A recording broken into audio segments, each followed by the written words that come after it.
Changes in Americans' eating habits could soon be reflected in food labels. Good evening. This is CTV News. I'm Patricia Vallon. Thank you for joining us. Well, the First Lady was back here in Prince George's County again today. This time, she was at a local daycare center. There, she spoke in support of proposed changes to the nation's food label system. Darcy Spencer has the story. First Lady Michelle Obama came here to La Petite Child Care Center in Bowie today to throw her support behind changing food labels. So when we grab a soda or a snack, we know just how much sugar and calories we're consuming. Shoppers in Prince George's County say they support a planned change to nutrition labels, the first overhaul in 20 years. It's meant to more accurately and easily reflect what's in the food we're eating. Colette Winston says she welcomes the change as she tries to live a healthier lifestyle. Now that I'm working out and exercising, I read the labels. Before I didn't. So I think it is important, especially if it's going to help people in their health. The new labeling is being proposed by the Food and Drug Administration for 700,000 products we eat and drink every day.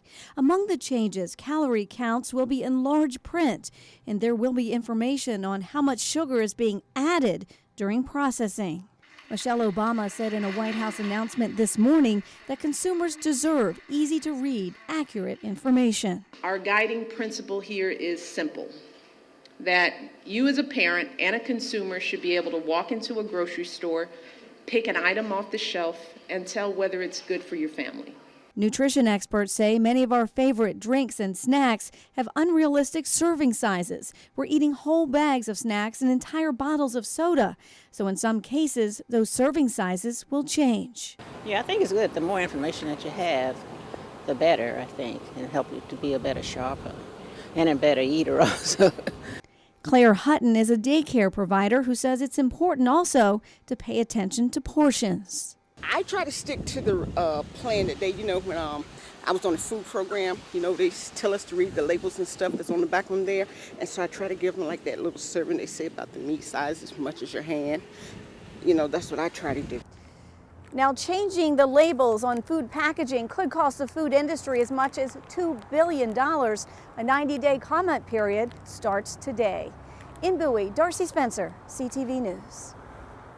And once the label changes are approved, companies would have 2 years to phase them in. And a bill to give more teeth to the criminal justice system when it comes to identity theft is now before the House Judiciary Committee. The measure would make it illegal to steal a person's information and use it to solicit someone to have sex with. It's the result of a case in Prince George's County last year in which a man, Michael Johnson, was cyber-stalking his ex-wife. He posted ads using her information on several websites, asking men to go to her house to have intercourse with her. The prosecutor explains that at the time there wasn't one law on the books making his actions illegal, and this bill could change it. That the state of Maryland takes this type of crime very seriously, that they're going to put the tools out there to protect these victims, that they recognize that this isn't just a harassment case, this isn't something minor, it's not a misdemeanor, this is serious stuff, and they recognize how badly it can affect the rest of their lives. I mean, this victim lost a job based on this. This victim, the kids at the school, the teachers were having issues with it because they were seeing the website. She lost a security clearance. Well, this is critical that we have laws that are current, laws that cover the conduct that we are seeing and that allow us to protect our citizens. In this case, we were really fortunate that we were able to piece together a number of other charges, harassment charges, violating a protective order. We got nearly 115 years of time that the defendant was sentenced to, but we want to make sure that we have adequate laws that protect citizens and that cover the conduct we see. And Johnson was convicted on a string of misdemeanor laws, which led to a sentence of 115 years. An Anne Arundel County Republican convicted twice of alcohol-related offenses is introducing a bill on drunk driving. Delegate Don Dwyer is proposing legislation that would require high-ranking public officials to be sentenced to 60 days or 30 weekends for driving under the influence of alcohol. The offender would also have to enroll in a rehabilitation program. In 2012, Dwyer was convicted in a drunken boating accident in which 6 people were injured. Last October, he was sentenced to 30 weekends for DUI. Well, Lieutenant Governor Anthony Brown was in Silver Spring today to meet with Hispanic leaders and kick off his Amigos Day Brown-Ullman Committee. Brown used the opportunity to talk about a proposal he says would help the children of undocumented immigrants get into college. It's called the Dream Fund, and it would provide low-interest loans to eligible students. Under Maryland's DREAM Act, undocumented immigrants can attend a state college or university and pay in-state tuition.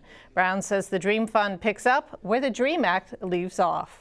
The problem is that today they're not eligible for any of the federal loan programs. So while we've opened up the doors to our campuses, we have not supported those students who would otherwise be eligible with the kind of financial assistance that every other student gets to attend our public universities and colleges. So it'll be a revolving loan program. We believe that over time the fund will pay for itself as loans are being repaid. And Brown says the plan would cost the state $800,000 in its first year and eventually be a revenue-generating program. Meanwhile, Attorney General Doug Gansler, who is also running for governor, released a 30-point plan to bring more jobs to Maryland. He says too many Marylanders are looking for work and too many businesses are closing up shop. Gansler and his running mate, Delegate Jolene Ivey, made the announcement at the shuttered Bethlehem Steel plant in Baltimore. Among the ideas, provide retraining programs and discounts for college students pursuing jobs that are in high demand. The proposal would cost about $68 million. The candidates say it would be paid for by closing loopholes that allow companies to avoid paying taxes. And you are watching CTV News. I'm Patricia Vallone.